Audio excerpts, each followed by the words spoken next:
Hello friends, આજથી આપણે start કરવા જઈ રહ્યા છીએ એમકોમ સેમેસ્ટર 1 નું syllabus in detail.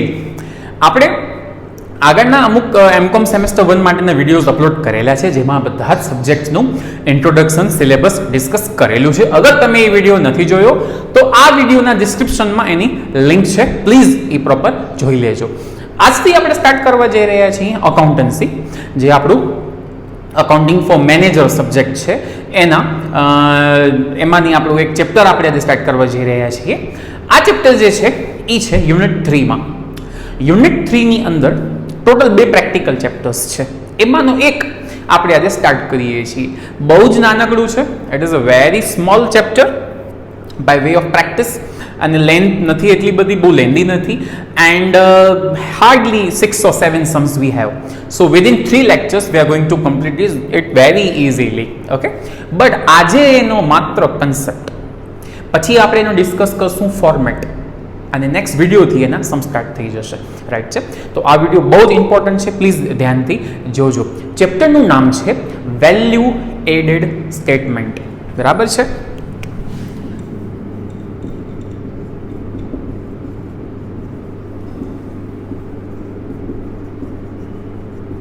Value added એનો સ્ટેટમેન્ટ આપણે બનાવવાનો છે, મૂલ્ય વૃદ્ધિનું પત્રક બનાવવાનું છે. હા, પહેલાં તો સ્ટેટમેન્ટ ડાયરેક્ટ હું તમને કરાવીશ, કાંઈ એનું મિનિંગ નથી. સો ફર્સ્ટ ઓફ ઓલ આ વર્ડનો મિનિંગ શું છે બહુ ધ્યાનથી સમજજો, બહુ જ મજા આવશે. It is very interesting concept. આપણે એક એક્ઝામ્પલથી સમજશું તો ક્લિયરલી સમજાશે. માની લો આપણી એક કંપની છે, જે કંપની સ્કૂલ બેગ્સ રાઈટ છે બનાવે છે, સ્કૂલ બેગ જે હોય બનાવે છે. તો સ્કૂલ બેગ બનાવવા માટે આપણે રો મટીરિયલ બહારથી લઈએ છીએ. બરાબર, એક એક્ઝામ્પલ જ લઈએ છીએ. ચલો કે આપણે રો મટીરિયલ યાની કે કાચો માલ, જેને ગુજરાતીમાં કહેવાય, સપોઝ કે આપણે 1 લાખનો રો મટીરિયલ લીધું. તો બેગ બનાવવા માટે શું રો મટીરિયલ હોય? રેક્ઝિન, પ્લાસ્ટિક, મે પોસિબલ ક્લોથ, રાઈટ, કપડો જે છે. બરાબર છે? તો એ બધું આપણે રો મટીરિયલ તરીકે બહારથી પરચેસ કરીએ છીએ મોટા લોટમાં. બરાબર? તો 1 લાખ, એક મહિનાની વાત કરું છું, આ મહિને આપણે ઉત્પાદન કરવું છે, પ્રોડક્શન કરવું છે, એના માટે 1 લાખનું આપણે પરચેસ કર્યું છે મટીરિયલ. ઓકે, હવે બધાને ખ્યાલ છે મટીરિયલ ઉપર પ્રોસેસ થશે, વર્ક થશે, કામ થશે, મારા લેબર્સ, મારા જે મજૂરો છે એ કામ કરશે, મારા મશીન્સ થ્રુ કામ થશે. રાઈટ? લોટ્સ ઓફ વર્ક હશે, ઘણા બધા એક્સપેન્ડિચર્સ થશે એના ઉપર. રાઈટ ને? ટેક્સીસ પે થશે, લોકોની સેલેરીઝ પે, ઘણું બધું ખર્ચો થશે. અને ફાઇનલી જ્યારે હું ગણતરી કરવા બેઠું, રાઈટ, કે હવે ભાઈ આ બેગ્સ બની ગયા, હવે હું એને માર્કેટમાં કેટલામાં વેચી શકીશ. તો ફોર એક્ઝામ્પલ આપણે 1000 બેગ બનાવ્યા છે. કેટલા બેગ્સ? 1000. અને આ મારી એવી કેલ્ક્યુલેશન છે કે I can sell each bag at ₹800. તો 1000 બેગ હું 800માં વેચી શકીશ. એનો મતલબ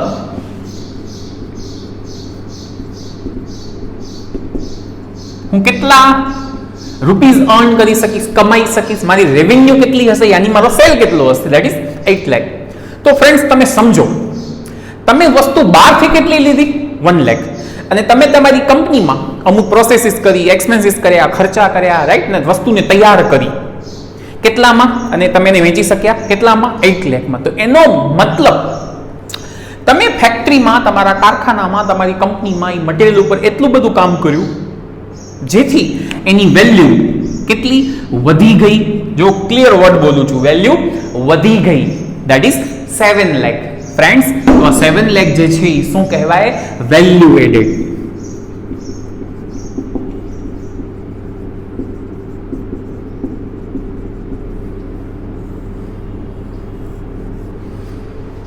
easy concept? It's very simple concept, ખાલી સમજાયું છે, પછી આગળ જઈશું. તો કન્સેપ્ટ આટલું જ છે. એકવાર ફરીથી આપણે આ જ એક્ઝામ્પલ સમજીએ કે 1 લાખનું મટીરિયલ બહારથી આપણે વસ્તુ લીધી, રાઈટ, જેમાં મટીરિયલમાં ક્લોથ છે કે રેક્ઝિન છે કે વોટ એવર, બધું આપણે મટીરિયલ બહારથી લેવું પડ્યું. એના ઉપર પ્રક્રિયાઓ કરી, પ્રોસેસ કરી, એક્સપેન્સીસ કર્યા, ટેક્સીસ ભર્યા, આ કર્યું તે. બરાબર છે? બધું કર્યા પછી તમે એ વસ્તુ કેટલામાં વેચી શક્યા? 8 લાખમાં વેચી શક્યા. એનો મતલબ તમે તમારા પ્રોડક્ટની ટોટલ પ્રોડક્ટની કેટલી વેલ્યુ વધારી છે કહેવાય? 7 લાખની વેલ્યુ તમે શું કરી કહેવાય? વધારી કહેવાય. This is called value added, કે ભાઈ મૂલ્યમાં શું કરી? વૃદ્ધિ. તમે તમારી પ્રોડક્ટની વેલ્યુમાં શું કરી? વૃદ્ધિ. એટલા માટે વર્ડ છે મૂલ્ય વૃદ્ધિ, વેલ્યુ એડેડ. ઓકે, તો આટલો સિમ્પલ આ કન્સેપ્ટ છે. તો વ્યવસ્થિત તમે સમજી ગયા. હવે આપણે આ ચેપ્ટરની અંદર રાઈટ છે કન્સેપ્ટ ક્લિયર કર્યું. સ્ટેપ 2 માં જઈશું. ફોર્મેટ. તમને કરવાનું શું છે એક્ઝામમાં? સમ આવ્યું રફલી 7, 8 મેક્સ 10 માર્ક્સનો સમ તમને પૂછાશે, 7 to 10 માર્ક્સ. તો હવે તમને કરવાનું શું છે? તો તમને 2 સ્ટેટમેન્ટ બનાવવાના છે. How many statements? You have to prepare 2 statements. કયા 2 સ્ટેટમેન્ટ? હું સ્ટુડન્ટને આમ યાદ રખાવું. જુઓ, નંબર 1 એક ક્વેશ્ચન આપણે પૂછીએ, હાઉ મચ.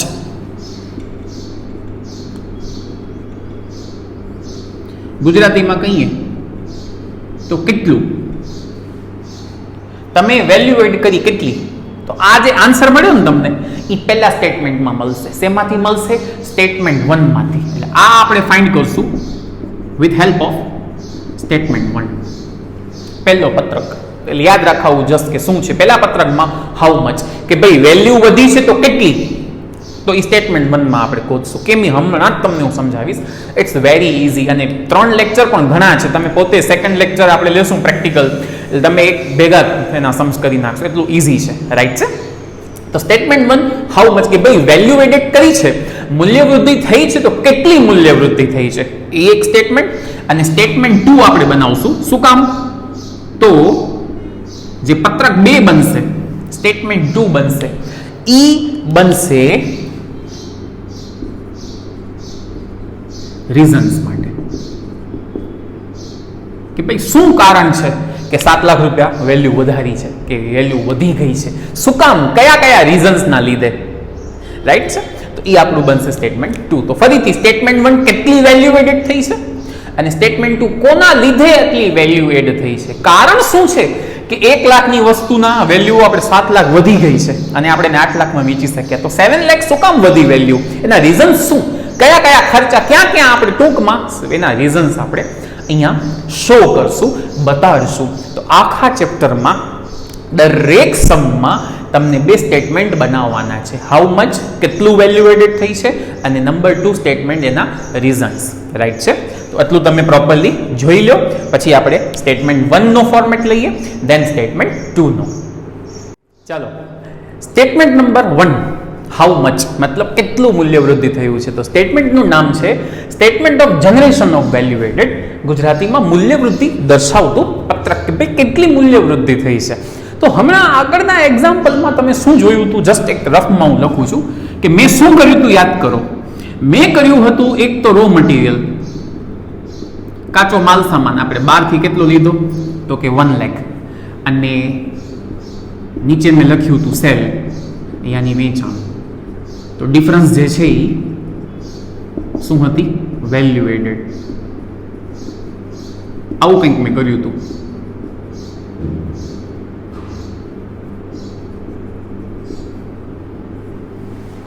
એ જ વસ્તુ હું અહીંયા કરીશ. ટેકનિકલી મેં શું કર્યું ખબર છે, સેલ લીધું. સેલ મને ખબર હતી, એમાંથી એવી વસ્તુ માઇનસ કરી 1 લાખ જે મારી કંપનીમાં નથી બની, મેં ક્યાંથી લીધી છે, બહારથી. તો આખા ફોર્મેટનો કન્સેપ્ટ એટલું જ છે. કરવાનું શું છે, એક હું લખીશ સેલ, શું લખીશ, વેચાણ, એમાંથી માઇનસ કરીશ goods or services purchased from outside. માલ કે સેવા બહારથી ખરીદેલ, એ હું શું કરીશ, માઇનસ. એ જ કર્યું ને મેં, સેલ માંથી રો મટીરિયલ એટલે બહારથી ખરીદેલ વસ્તુ માઇનસ કરીશ, એટલે ઓટોમેટિક આન્સર આવી જશે શું, 7 લાખ. ફોર્મેટ એટલો જ, બટ થોડું ડિટેલમાં લખવું જોઈએ, લખવું પડશે. તો જુઓ, સેલ જે છે ને એ નેટ ઇન્કમ નથી, મતલબ સેલમાંથી માઇનસ થશે સેલ્સ કમિશન. यानी કે વેચાણ પર કમિશન, રાઈટ? સાચો સેલ હવે મળ્યો. પ્લસ થશે ઇન્ક્રીઝ ઇન સ્ટોક, સ્ટોકમાં વધારો. જુઓ ફ્રેન્ડ્સ, આજે આટલો વેચાણ થયો અને આટલો સ્ટોક મારી પાસે પડ્યો છે, તો જેટલો સ્ટોક મારી પાસે પડ્યો છે ટેકનિકલી એ પણ ઇન્કમ જ છે. કેમ ઇન્કમ છે? આજે નહીં તો કાલે વેચાશે તો ખરો છે. તો આ જસ્ટ નોલેજ માટે ઘણા સ્ટુડન્ટ ગોખી નાખે કે સ્ટોક જેટલો વધે એ પ્લસ, પણ એની રીઝન ખબર નથી હોતી. તો જુઓ ફ્રેન્ડ્સ, આજે હું એમ કહું કે મારો સ્ટોક વધી ગયો, તો મતલબ એમ થયું કે જેટલો સ્ટોક મારો અત્યારે પડ્યો છે નેટ, એ આજે નહીં તો કાલે શું થશે? વેચાશે. એટલે ઇનડાયરેક્ટલી મારી ઇન્કમ જ છે, રાઈટ? આજ નહીં તો કાલે એ સેલ તો થવાનો જ છે. તો શોર્ટમાં ઇન્ક્રીઝ ઇન સ્ટોક. હવે ઘણા અહીંયા ખ્યાલ કન્ફ્યુઝ થઈ જતા હોય કે સર ઇન્ક્રીઝ ઇન સ્ટોક કેમ મળે? તો હું બ્રેકેટમાં લખું છું કે ભાઈ કાંઈ નથી કરવાનું, ક્લોઝિંગ સ્ટોક માઇનસ શું કરી નાખવાનો? Opening stock. ગુજરાતીમાં લખીએ તો આખર સ્ટોકમાંથી શું માઇનસ કરી નાખવાનો? શરૂઆતનો સ્ટોક, રાઈટ છે? એટલે તમને શું મળી ગયું? કે ભાઈ આટલો સ્ટોક આપણો નેટ વધી ગયો છે. Easy all. તો આ જે ફિગર આવ્યું તમારું, રાઈટ, એ તમારી શું આપણી ભાષામાં શો કરે છે? નેટ રેવન્યુ, અથવા તો એને એમ પણ કહી શકાય નેટ પ્રોડક્શન વેલ્યુ એડેડ, ચોખ્ખું ઉત્પાદનનું મૂલ્ય વૃદ્ધિ કિંમત, ઉત્પાદનની મૂલ્ય વૃદ્ધિ કિંમત. ટૂંકમાં અને શોર્ટમાં આ જે છે એ શો કરે છે આપણી નેટ ઇન્કમ, કે ભાઈ આટલા રૂપિયા આપણે કમાણા અથવા કમાશું. તો આની સામે હું લખું પણ છું તમારા માટે કે આને સ્ટાન્ડર્ડ લેંગ્વેજમાં વર્ડ યુઝ થાય છે નેટ પ્રોડક્શન વેલ્યુ એડેડ, ચોખ્ખું ઉત્પાદનની મૂલ્ય વૃદ્ધિ કિંમત. ઓકે, તો ચોખ્ખી ઉત્પાદનની મૂલ્ય વૃદ્ધિ કિંમત. વર્ડ હેવી, બટ આપણી ભાષામાં net income, net revenue you can say કે ભાઈ નેટ આટલા રૂપિયા આપણે આ વર્ષે કમાણા અથવા કમાશું, બરાબર? તો આ વસ્તુ એમાંથી હમણાં જ મેં તમને લખ્યું હતું કે શું માઇનસ કરીશ? જે વસ્તુ આપણે બહારથી લીધી છે, તો આપણે હેડિંગ જરાક એકવાર બીજી વાર આપી દઈએ.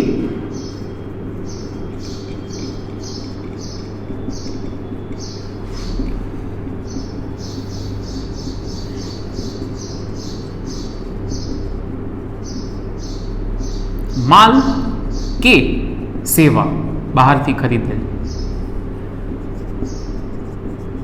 આ તમારો હેડિંગ. હવે એમાં આપણે શું શું માઇનસ કરવાનું? તો નંબર 1 રો મટીરિયલ કન્ઝપ્શન, માલ સામાનનો વપરાશ, જે વસ્તુ આપણે બહારથી લીધી. પછી જુઓ ફ્રેન્ડ્સ, ઘણા બધા એવા એક્સપેન્સ છે જે આપણે બિઝનેસની બહાર પેમેન્ટ કરીએ છીએ, લાઈક જાહેરાત ખર્ચ, એડવર્ટાઇઝમેન્ટ,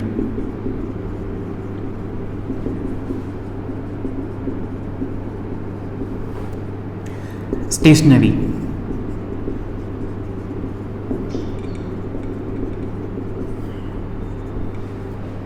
રાઈટ છે, રેન્ટ,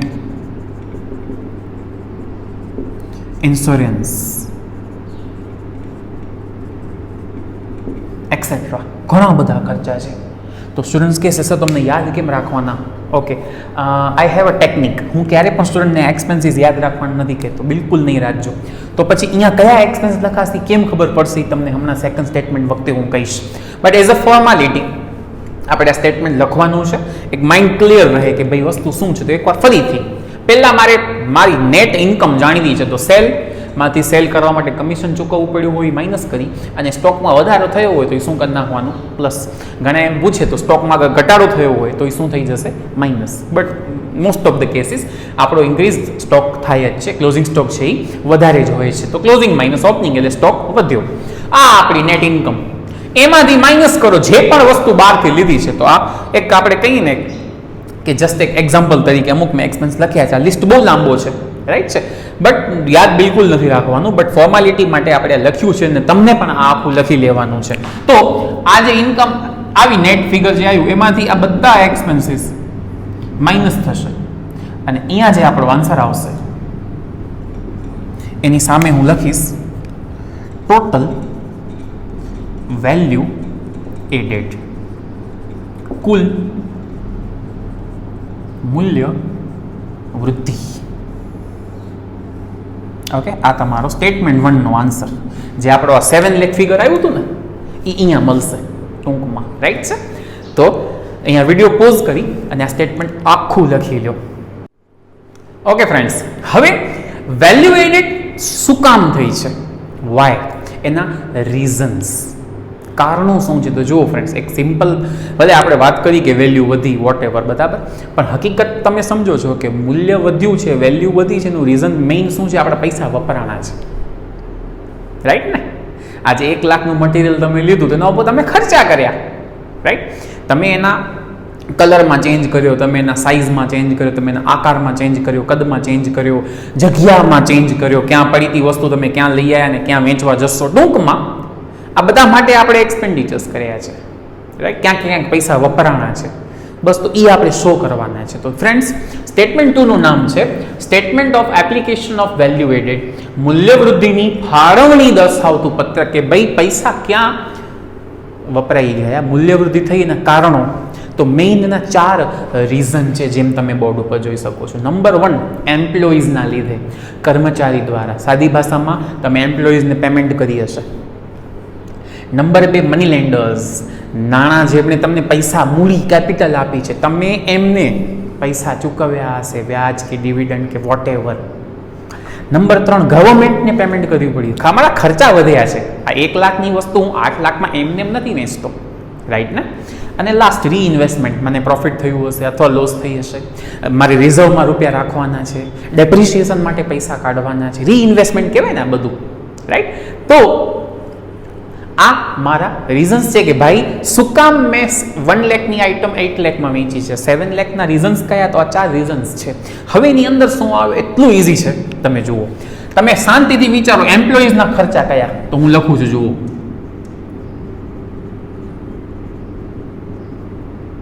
હોય પગાર, સેલેરી, પછી બોનસ, પછી પ્રોવિડન્ટ ફંડ કન્ટ્રીબ્યુશન,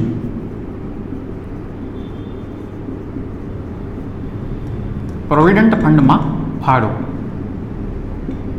હોય, ડિરેક્ટર ફી, ડિરેક્ટર પણ કંપનીનો એમ્પ્લોયી ગણાશે, હોય એક્સેટ્રા, રાઈટ. આ બધાનો ટોટલ તમારો પહેલો રીઝન.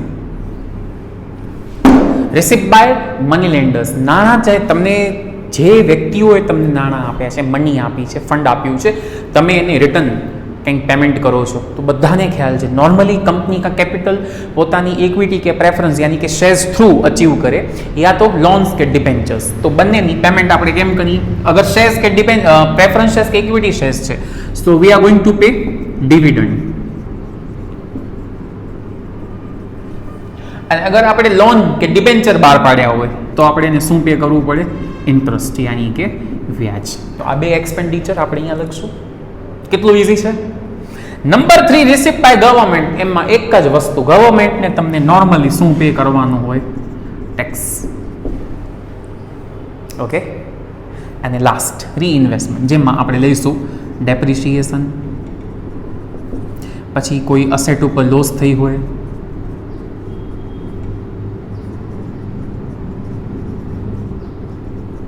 પછી આપણે રિટેન અર્નિંગ્સ, આપણી ભાષામાં રિઝર્વ, અનામતો જેને આપણે કહીએ કે આ વર્ષે આટલી અનામત રાખવી પડી, રાઈટ. તો આ second answer, taxes third answer, અને આ બધી આઇટમ છે એ તમારો ફોર્થ આન્સર. આ ચારે ટોટલ્સ શું શો કરે છે, વેલ્યુ એડેડ થઈ છે એના રીઝન. આટલા રૂપિયા એમ્પ્લોયીના લીધે આપણે વેલ્યુ વધારી, આટલા રૂપિયાની વેલ્યુ વધારી છે એનું કારણ છે મની લેન્ડર્સ, આટલા રૂપિયા વેલ્યુ વધી એનું કારણ છે ગવર્મેન્ટ, અને આટલા રૂપિયા વેલ્યુ વધી એનું રીઝન હતું રીઇન્વેસ્ટમેન્ટ. તો આ ચારેયનો ટોટલ આપણે કરશું ને પાછું આપણને શું મળશે, ટોટલ યા તો નેટ વેલ્યુ એડેડ. થોડું શોર્ટમાં લખું છું, ચોખ્ખું મૂલ્ય વૃદ્ધિ. ઓકે, યા તો કુલ મૂલ્ય વૃદ્ધિ. ઓકે ફ્રેન્ડ્સ, આ તમારો સેકન્ડ સ્ટેટમેન્ટ. અને બીજી એક વાત, આનો આન્સર અને આપણો સ્ટેટમેન્ટ 1 નો આન્સર હંમેશા બંનેના આન્સર કેવા આવશે, ઇક્વલ. એટલે તમારો સમ પણ ટેલી થઈ જશે. હવે તમે શાંતિથી આ લખી લો એકવાર વિડીયો પોઝ કરી, પછી હું આગળ વાત કરું. પહેલાં પ્રોપરલી આમને આમ લખી લો. આગળનું સ્ટેટમેન્ટ લખાઈ ગયું, હવે આ લખી લો વિડીયો પોઝ કરીને. ચાલો હવે મેઇન વાત ઉપર આવીએ. ઓકે, તમને બંને સ્ટેટમેન્ટ બનાવવાના છે, રાઈટ? બંનેના આન્સર પણ સેમ આવશે, રાઈટ? પહેલા સ્ટેટમેન્ટમાં મેં તમને કીધું goods and services purchase from outside, માલ કે સેવા આપણે જે બહારથી ખરીદીએ ચૂકવીએ એનું લિસ્ટ મેં એક્ઝામ્પલ તરીકે 4-5 આઇટમ લખાવી, પણ મેં કહ્યું હતું કે યાદ ન રાખજો. રીઝન કે તમને આ યાદ રાખવાનું છે. ઇવન આ પણ તમે બહુ બેઝિકલી સમજી ગયા. અગર કોઈ પણ એક્સપેન્સ એમ્પ્લોયને રિલેટેડ છે તો અહીંયા લખાશે. અગર એક્સપેન્સમાં ઇન્ટરેસ્ટ કે ડિવિડન્ડ છે તો અહીંયા લખાશે. ટેક્સીસ છે તો અહીંયા લખાશે. ડેપ્રિસિએશન કઈ છે અહીંયા લખાશે. એના સિવાયના જેટલા પણ સમની અંદર એક્સપેન્સીસ આવે, rent, insurance, audit fee, stationery, postage, telegram, advertisement, બરાબર છે, વોટેવર આવે, એ બધું આપણે ક્યાં લખવાનું? સ્ટેટમેન્ટ 1માં goods and services purchase from outside. Statement પહેલામાં માલ કે સેવા બહારથી ખરીદી એ હેડિંગમાં લે. આ શું છે? ટેકનિક છે કે સ્ટુડન્ટ્સ ત્યાંનું લિસ્ટ યાદ રાખવા ક્યારે નહીં બેસવાનું. આપણે હંમેશા આ યાદ રાખવાનું કે અહીંયા એક્સપેન્સીસ કયા છે આટલા, એના સિવાયના બધા એક્સપેન્સ ક્યાં આવે? સ્ટેટમેન્ટ 1માં. આટલું ઇઝીલી તમને લોકોને સમજાઈ ગયું અને યાદ રહી ગયું, રાઈટ? તો આપણે આજે બંને સ્ટેટમેન્ટ કમ્પ્લીટ કર્યા. પહેલા કન્સેપ્ટ કમ્પ્લીટ કર્યો, પછી ફોર્મેટ કમ્પ્લીટ કર્યું, બંને સ્ટેટમેન્ટ કમ્પ્લીટ કર્યા, બંને સ્ટેટમેન્ટની અંદર ડિટેલ સ્ટડી કર્યું, તમે એને લખી લીધું. એકવાર પ્રોપરલી સમજી લેજો, યાદ રાખી લેજો. નેક્સ્ટ વિડીયોમાં વી are going to do 2 Sam's on board. 2 સમ હું બોર્ડ ઉપર કરાવીશ ને 2 સમ તમને આપીશ. રફલી 7 કે 8 સમ્સ છે, બધા આપણે કરશું. તો આ ચેપ્ટર માટે ટોટલ 3 વિડીયોઝ અપલોડ થશે, જેમાંનો આ પહેલો વિડીયો હતો. નેક્સ્ટ 2 વિડીયોમાં આખો ચેપ્ટર વિથ એક્સરસાઇઝ પતી ગયું હશે. બુક ન લીધી હોય તો પ્લીઝ લઈ લેજો. સેકન્ડલી ખાસ એક વસ્તુ કહી દઉં કે અકાઉન્ટની બુક તમારે સુધીર પ્રકાશન અથવા તો બીએસઆ પ્રકાશન જેને આપણે કહીએ છીએ એની જ લેવાની છે. ડોન્ટ ફરગેટ, આપણે એનો યુઝ કરીએ છીએ, બરાબર છે? તો પ્લીઝ આરામથી બને તમે લખી લીધા છે એને પ્રોપરલી સ્ટડી કરી લો. અગર તમને કોઈ ડાઉટ છે, you have my WhatsApp number, you can contact me, you can call me, you can message me for any query. તો આ વિડીયોમાં આટલું રાખીએ છીએ. નેક્સ્ટ વિડીયોમાં પ્રેક્ટિકલ સમ્સ લેશું. Till then, bye bye.